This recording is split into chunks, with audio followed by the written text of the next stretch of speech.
everybody, welcome back to my channel and to another video. Today I'm going to be sharing with you how I make stickers for my small business. It saves me a lot of money making them myself rather than sending them out to a company to be printed and to be cut out. And as you can see, I've just used the last one of my labels here, and what I do with them is put them onto the backs of the envelopes that I send out with my cake toppers in them from my Etsy store. Now, the ones that I made previously were this pale blue with the pink writing, and I thought they looked really pretty until one day we were walking to the post box and Shelby said to me that they're not very dyslexic friendly because she has dyslexia, and she says that when she looks at this, because the colours are quite similar, they sort of merge together and she finds it really hard to read them.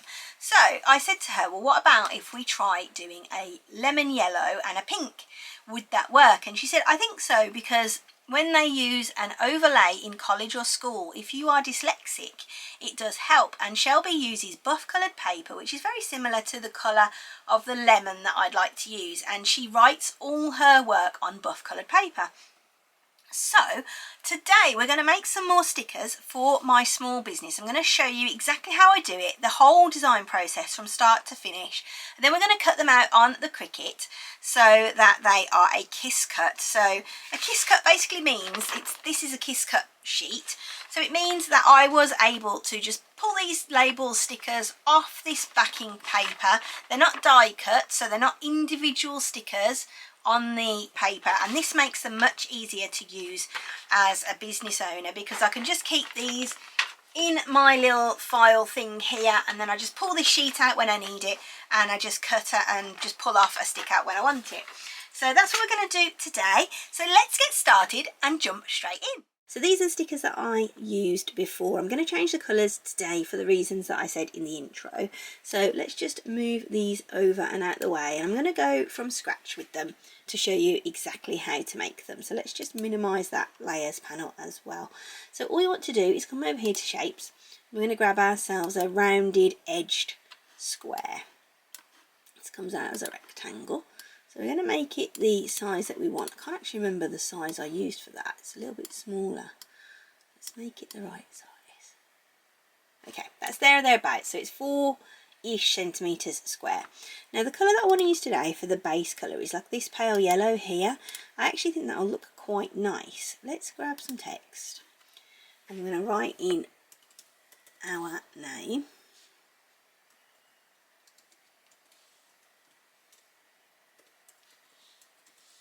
And then I'll do the find us on Etsy later. Right, so I want to change that to our font, and the one that I use is called Best of Times. It is a Cricut font, I think. Yeah, everyday font's Best of Times. It's a single layer writing font. I really like this font. I use it for quite a lot of stuff actually. So what I want to do first of all is just change my text around so that the letters are a little bit closer together. So there's a couple of ways that you can do it. You can come up to the line space and change that as well. Let's make them nice and close together with the lines. You could also ungroup it to lines if you wanted to and move that manually. So this is the letter space one. Now this will work, but it will end up bunching up these ones, and the A and the Y are going to still be so far away because this tail of this Y is so far out, and they don't really want it to come underneath, but I do. So what I'm going to do is come up here to advanced. Let's ungroup it to lines. So now that has basically split our text box into two, and we've got two separate lines of text. We can still use the letter spacing and the line spacing on there as well if necessary, but we're not going to do that. We are going to do it manually. So what I'm going to do is select the daydream. I'm going to ungroup it. So I'm happy with the way dream looks, so let's just select that word and then group that. So then that will enable us to move that around as one. I'm going to put that there, and then what I'm going to do again is select the D and the A, and I'm going to move that across. I'm leaving the Y exactly where it was. Then I'm going to select all again and group that back together. Now we need to do the same with this, so let's just ungroup that. And I want to move virtually everything on this one because it all needs to be pretty close together. Now because this Y, if I move it across so it's exactly on the level that it was before. It's going to be too high up. So I've just moved it down ever so slightly, just so that it hugs the bottom of the T. Let's put the apostrophe in and the S. Move that down slightly, and we can again select all of that and group it back together. Now what we want to do is position that how we want it, select all of it and group it together again. So now that is exactly how we want it to be on our sticker. Now what we do is make it smaller so that it fits there onto our label. Now what we want to do again is select text again, and we're going to type in "find us on Etsy."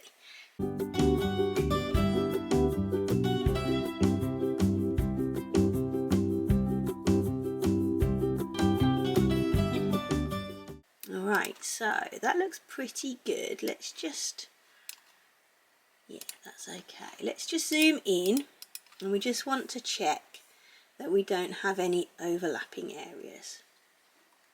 Let's zoom in a little bit more.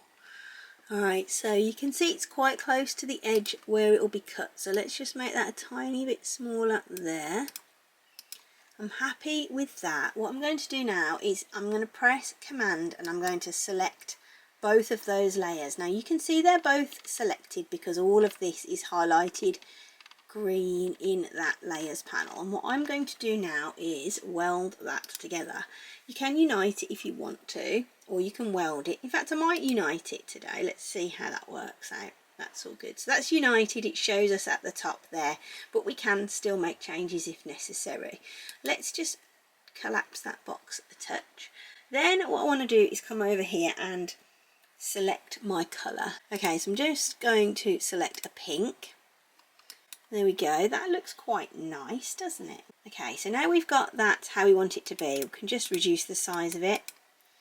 Now we've got all these on this one sheet here. Oh, so they go 4 across and 6 down, so I can get a good full sheet of stickers. So what I want to do now is just select all of that, and I want to flatten it. So now that has turned that into a print then cut. So that's going to allow me to print that out on my machine onto some sticker paper and then cut it out. So now that we've got it into the sticker and you can see it is a print then cut over there, what we want to do is make our arrangement for our print. So there's a couple of ways that you can do this. I'm just going to hide those blue ones. You can come over here to make it, and you can change the project copies at the top here. Okay, there we go. So we've got a full page, so you can either do it like that, or you can do it like I did with the blue ones, and you can duplicate this on your screen however many times you want it, and you can arrange them yourself. So you can just do that. I don't know why it's showing the outline around the writing, but they're definitely all flattened. And then when you have got them how you want them to be, you'll just attach. So if you now get that and you attach it, and then you'll need to flatten it again and then go through to make it, and they're going to come out exactly how you've laid them out on the screen. This is the sticker paper that I use for my stickers. It's Evergreen Goods Glossy White. It's 80 GSM, so it goes through my EcoTank printer, because I did buy some Cricut printable, I don't know if it was printable vinyl or sticker paper, but it was far too thick. With the backing sheet, it was like 300 GSM and it just wouldn't go through my feeder. So that was a waste of £10. And this stuff is pretty cheap. You can get it on Amazon, or you can get it directly from Evergreen Goods. This is their website. It's evergreengoodsstore.com. This is not sponsored by them, but I just really like their sticker papers. I've got the glossy one, and I also have the matte one that I use occasionally. You might be able to hear the printer at the moment. It is printing some of the labels that we've just made, and then we're going to cut them out on the Cricut and get them ready to go onto our parcels. When I print my stickers, what I usually do is select my printer at the top, make sure you've got the right printer selected, and then I leave bleed on, and then I use the system dialog settings. So I'll just toggle that so that it's on, and then I click on print. And what's going to happen next is it's going to prepare the print, and then it's going to bring up my actual printer dialog box. So again, it says the printer name at the top and it's picking up the default settings. Now I want to change these settings so they're going to work for the media that I'm putting into the printer, which is glossy sticker paper. So what I do is come down to where it says layout here and I click on print settings. Now it gives me the media type and the print quality, and it allows me to change all of my settings here. Your printer will be different, so it's a good idea to familiarise yourself with your printer settings and maybe try a few different settings before you settle on one that you like. So what I do is change my plain paper setting here, and I usually pick the ultra glossy for these ones, and that automatically chooses the high quality print. If I change it to the premium glossy or the premium semi-gloss, it'll give me the quality setting, but it won't set it up automatically. So it makes me go in and either choose draft. Quality is actually like its basic setting, so I do use that sometimes. High quality or best. High quality is the one I normally use. Once you've got all your settings and you're happy with that, you can just hit print and it'll be ready to go. Once you've got your labels printed, they're going to look like this, and you can see it's all on one sheet. You've got a black border around the outside, and then you've got all of your stickers all ready to be cut out. So now it's really important that you place this onto your cutting mat in exactly the same position as it looks on your screen. So if I just flick over to the screen now, you'll be able to see how that looks on there. That's a bit wonky actually, so let me just take that off again, start again. You need to try and get it as straight as you can. Just place it straight up into the corner on your mat. It doesn't actually matter for this about leaving the space around the outside, because your machine is going to scan this line here so that it can find where it needs to cut in relation to what's on the screen right now. So you can see it goes up into the top left, and the extra space that we've got at the bottom of the piece of sticker paper needs to be at the bottom. So this is the next page that you'll see on your screen.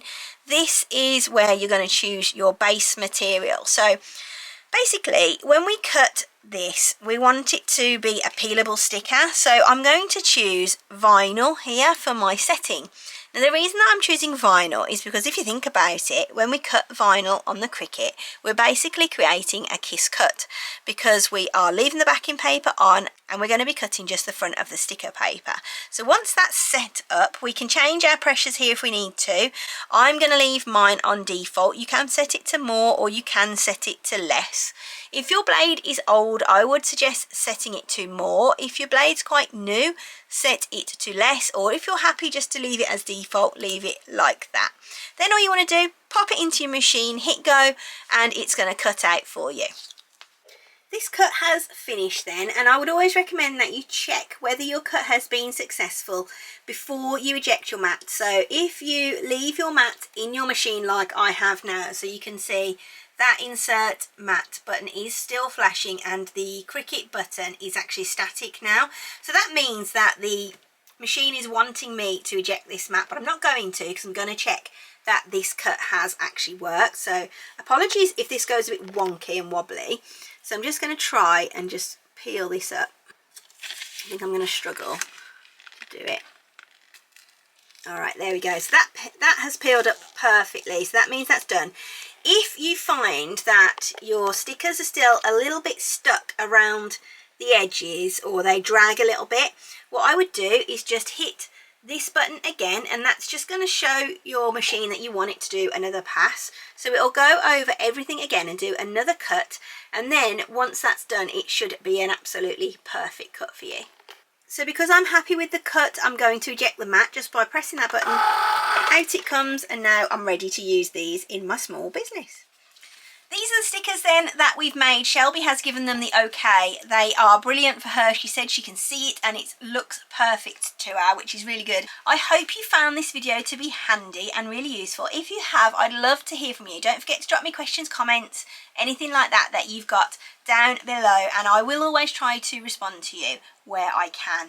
I really love making stickers and it's such a fun pastime. I'm thinking about actually buying a new printer to make them a little bit better quality. Don't get me wrong, this has come out nice, but I think they could be even better. So keep your eyes peeled in the future for the appearance of a new printer in this office. Thank you so much for watching. Have a really brilliant week. Take care of yourselves and I'll see you soon. Bye!